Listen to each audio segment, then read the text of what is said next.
लौट आओ माँ। हमारी शादी की 8वीं सालगिरह थी। मेरे पति आकाश ने इस अवसर पर अपने कुछ खास दोस्तों और परिवार के लोगों को हमारी खुशी में शामिल होने के लिए घर पर आमंत्रित किया था। शाम ढलते ही मेहमान घर पर आने लगे। हम दोनों बहुत खुश थे, पर इस खुशी के अवसर पर भी मेरा मन उदास सा था, क्योंकि शादी के 8 साल बाद भी मेरी कोई संतान नहीं थी।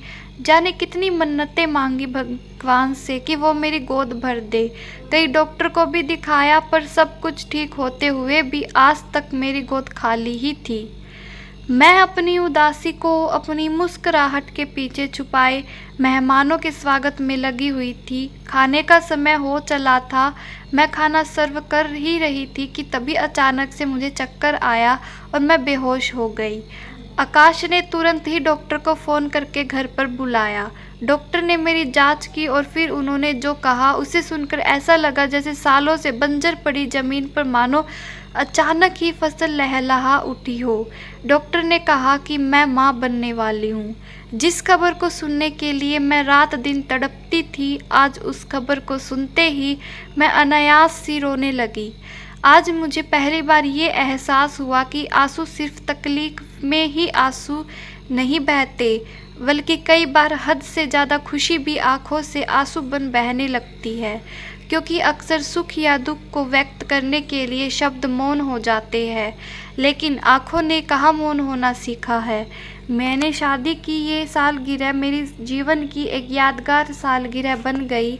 सभी हमें बधाइयाँ देने लगे। आकाश, जो हमेशा अपने पता बनने की चाहत में मुझे छिपाए रखते थे, वो इस वक्त बहुत खुश थे। आखिर वो दिन भी आया जब मेरी खुशी मेरी गोद में थी। भगवान ने मुझे एक बहुत ही प्यारा सा बेटा दिया। मैं अपने बेटे को गोद में देख खुशी के रोते हुए उसे चूमने लगी। तभी आकाश कमरे में आए। उनके साथ डॉक्टर भी थे। डॉक्टर ने मुझसे मेरे बच्चे को लिया और उसको चेक करने लगे। मैंने देखा कि आकाश परेशान से लग रहे थे। मैं कुछ समझ नहीं पा रही थी कि बात क्या है। तभी डॉक्टर ने मुझे मेरे बच्चे को वापस पकड़ाते हुए कहा कि मैं श्योर हूँ आपका बच्चा देख नहीं सकता है। ये सुनकर मैं एकदम सन्न हो गई। मेरी कुछ समझ में ही नहीं आया कि डॉक्टर ये क्या कह रहे हैं।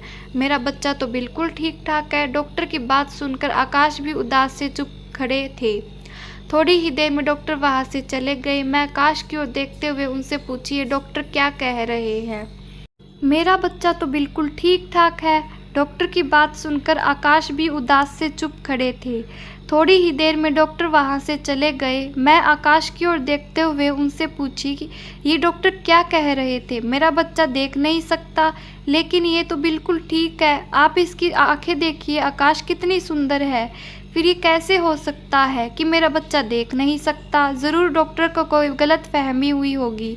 तभी आकाश मेरे पास आए और बच्चे को अपनी गोद में उठाकर रोने लगे और बोले कि अवनी, डॉक्टर सही कह रहे हैं, हमारा बच्चा कभी भी देख नहीं सकता। आकाश की बात सुनकर मुझे ऐसा लगा मानो मेरे कान में किसी ने पिघला शीशा डाल दिया हो। मेरी तो समझ में ही नहीं आ रहा था कि जिस खुशी को पाने के लिए मैं सालों से दिन रात तड़प रही थी, आज उसी खुशी को मैं पाकर मैं खुश हूँ या रोऊं। मैं तब सी एकटक अपने बच्चे को देखे जा रही थी। मेरा बेटा इस वक्त मुझे दुनिया का सबसे खूबसूरत बच्चा लग रहा था। उसके निश्चल मासूम चेहरे को देखकर मेरा कलेजा फटा जा रहा था। मैंने तुरंत ही उसे अपने सीने से लगा लिया और रोने लगी। आकाश मुझे चुप कराते हुए बोले कि रो मत अवनी, कम से कम भगवान ने हमें औलाद का सुख तो दिया ना। हमारा बच्चा उन्हीं का आशीर्वाद है, देखना सब ठीक हो जाएगा। आकाश ने मुझे हिम्मत दिलाई और कुछ ही देर में मैं भी सामान्य हो गई। मुझे भी लगा कि सच ही तो है कि भगवान के आशीर्वाद से मुझे माँ बनने का सौभाग्य तो मिला। मेरा बच्चा उन्हीं का आशीर्वाद है और अब यही मेरी दुनिया है और मेरी ज़िंदगी भी। मैंने अपने बच्चे का नाम अंश रखा, हमारा अंश। मैंने अपनी ज़िंदगी का लक्ष्य बनाया कि मैं अपने अंश को कभी भी किसी पर आश्रित नहीं होने दूंगी और न ही उसकी कमी को उसकी कमज़ोरी बनने दूंगी। मैं अंश की हर छोटी बड़ी ज़रूरत का पूरा ध्यान रखती। मेरी रात उसके सोने से और सुबह उसके जगाने के साथ होती। अंश के 4 साल के हो जाने पर हमने उसका दाखिला एक ब्लाइंड स्कूल में करवाया, लेकिन आगे का सफ़र हमारे और हमारे अंश के लिए आसान नहीं था।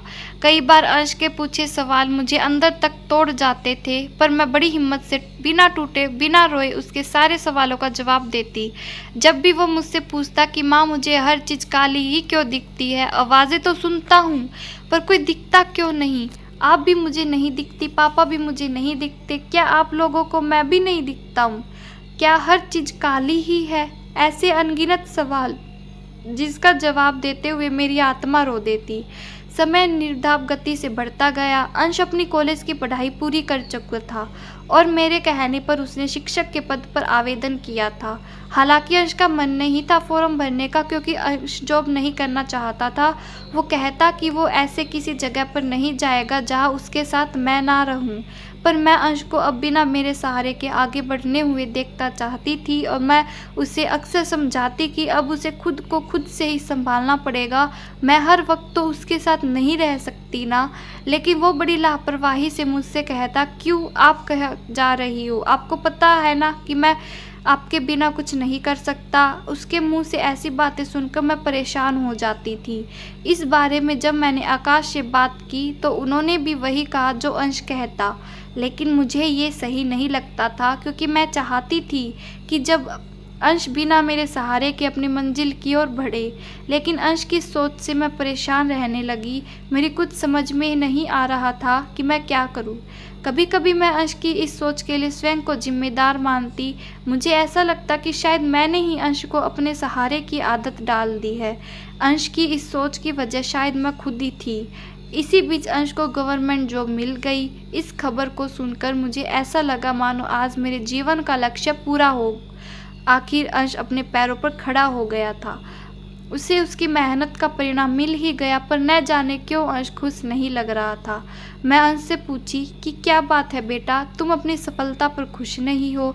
वो बोला कि माँ, मैं ये सब आपके बिना कैसे कर पाऊँगा। ऐसा क्यों सोच रहे हो बेटा, आखिर यहाँ तक भी तो तुम खुद अपनी मेहनत से पहुँचे हो ना। आगे भी तुम सब कर लोगे और फिर मैं भी तो हमेशा तुम्हारे साथ हूँ। आज अंश को कॉलेज में ज्वाइन करने जाना था, लेकिन वो मेरे बिना जाने को तैयार नहीं था और आराम से सो रहा था। मैंने कई बार उसे समझाया, पर वो अपनी ही जिद पर अड़ा रहा और ज्वाइनिंग के लिए नहीं गया। 3 दिन हो चुके थे, लेकिन अंश आज भी ज्वाइन करने नहीं गया। बस एक ही बात कहता कि माँ मुझे नहीं जाना है, मैं घर पर ही ठीक हूँ।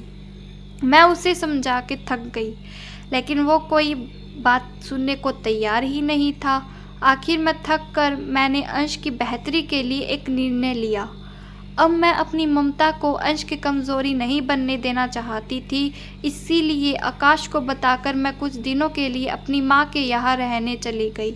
मैंने आकाश से कहा कि वो अंश से कह देंगे कि मैं उससे नाराज़ होकर गई हूँ। शायद वो कुछ दिन मेरे बिना रहे तो समझ जाए कि उसे अब बिना सहारे ही आगे बढ़ना होगा। मेरे इस फैसले में आकाश ने मेरा साथ दिया और मैं कुछ दिनों के लिए अपनी माँ के यहाँ चली गई। जाने से पहले मैंने आकाश को अंश की हर एक ज़रूरत के बारे में समझा दिया था। मैं अंश को पहली बार ऐसे अकेले छोड़कर कहीं जा रही थी। मुझे बिल्कुल भी अच्छा नहीं लग रहा था, पर मैंने फैसला कर लिया था। मेरा फैसला सख्त तो था, लेकिन अंश की बेहतरी के लिए ये ज़रूरी भी था। मैं अंश से बिना मिले और बिना कुछ बताए ही अपनी माँ के यहाँ चली आई थी। मुझे अंश की बहुत याद आ रही थी। मैंने आकाश को फ़ोन करके अंश के बारे में पूछा तो उन्होंने बताया कि तुम्हारे जाने के बाद से अंश बहुत परेशान था और हर वक्त सिर्फ तुम्हारे बारे में ही पूछ रहा था। जब मैंने उससे कहा कि तुम मुझसे नाराज़ होकर गई हो तो वो बहुत उदास हो गया। उसने तुम्हें फ़ोन भी किया, पर तुमने बात नहीं की। 1-2 दिन तो वो बिल्कुल ही चुप था और अपने कमरे से बाहर भी नहीं आया, ना ही उसने मुझसे ही कोई बात की। पर आज सुबह वो थोड़ा रिलैक्स लग रहा था। अभी तो मैं ऑफिस में हूँ, कहो तो शाम को तुम्हारी बात कराऊँ? आकाश, क्या वो अपनी जॉब पर जाने के लिए तैयार है? पता नहीं अवनी, इस बारे में तो उसने कुछ कहा नहीं और मैंने पूछा भी नहीं। मुझे ये बात सुनकर दुख हुआ कि अंश अभी भी अपनी जिद पर अड़ा हुआ है। मेरा मन उदास हो गया। तुम इतना क्यों परेशान हो अवनी? हमारी एक ही तो बेटा है, सब कुछ उसी का तो है। अगर वो नौकरी नहीं करना चाहता तो उसकी मर्जी, लेकिन आकाश अंश ने बहुत मेहनत की है यहाँ तक पहुँचने में, और अब मैं उसे हारते हुए नहीं देखना चाहती। बस वो थोड़ी सी कोशिश करेगा तो अपनी मंजिल पर पहुँच जाएगा।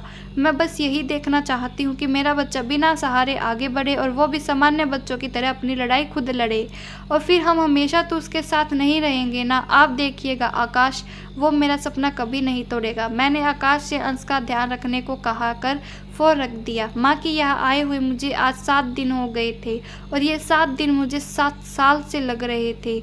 एक सुबह आकाश का फ़ोन आया। इतनी सुबह आकाश का फ़ोन देख के मैं घबरा गई।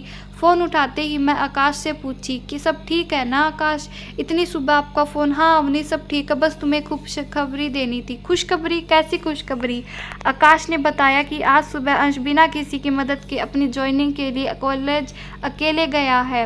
ये बात सुनकर मुझे बहुत खुशी हुई, शायद उतनी ही खुशी जितनी अंश को पहली बार अपनी गोद में लेकर हुई थी। आखिर अंश ने मुझे हारने जो नहीं दिया। मैं अंश से दूर जरूर थी, पर हर वक्त उसी के बारे में सोचती रहती।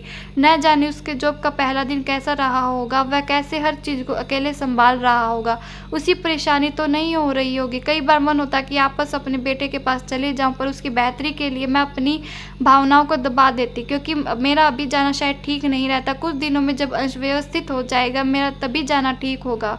बस यही सोचकर मैं कुछ और दिन अपनी माँ के यहाँ ही रुकी थी। एक शाम माँ ने मुझे एक चिट्ठी ला कर दी और बोली कि अवनी, ही अंश की चिट्ठी है।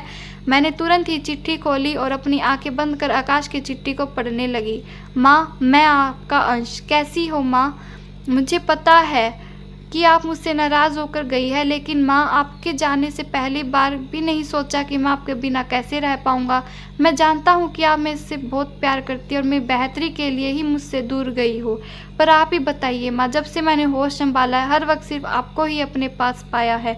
मुझे नहीं पता कि सुबह कैसी होती है। उगती सूरज के प्रकाश से मेरी आंखें अनभिज्ञ है, लेकिन जब आप मेरे बालों में सहलाकर जगाती है तब मुझे सुबह के होने का एहसास होता है। हर वक्त ही अंधेरे में रहता हूँ, पर आपकी लोरी मुझे रात होने का एहसास कराती। सिर्फ आपके स्पर्श की कोमलता को मेरी पहचानता हूँ। बस एक आपकी ही खुशबू को मैं महसूस कर पाता हूँ। सामान्य बच्चे भी ठोकर लगने से गिर पड़ते होंगे, लेकिन आपने कभी मुझे ठोकर लगने ही नहीं दी। हर बार ठोकर लगने से पहले ही आपने मुझे थामा है। मेरे हर आंसू और हर हंसी में आप शामिल रही है माँ। फिर आज अचानक ही आप मुझसे नाराज़ हो, मुझे अकेला छोड़ गई। फिर मुझे पता है कि आप भी मुझसे दूर रहकर खुश नहीं होगी माँ। अब से मैं आपकी हर बात मानूंगा। अब आप वापस आ जाइए माँ। और हाँ, आपको पता ही होगा कि मैं अपने काम पर भी जाने लगा हूँ। मुझे आपसे बहुत सारी बातें करनी है। बस अब आप अपनी सारी नाराज़गी छोड़कर अपने अंश के पास लौट आओ माँ। कैसी लगी गाइज आपको ये स्टोरी? अब एक माँ, बेटे और एक पिता की ममता, गाइज कितनी अच्छी स्टोरी है। अगर अच्छी लगी तो कमेंट ज़रूर करना, वीडियो को लाइक शेयर सब्सक्राइब ज़रूर करना। मिलते हैं ऐसी ही एक रोचक कहानी के साथ, तब तक के लिए thank you for watching this story. Do like share subscribe.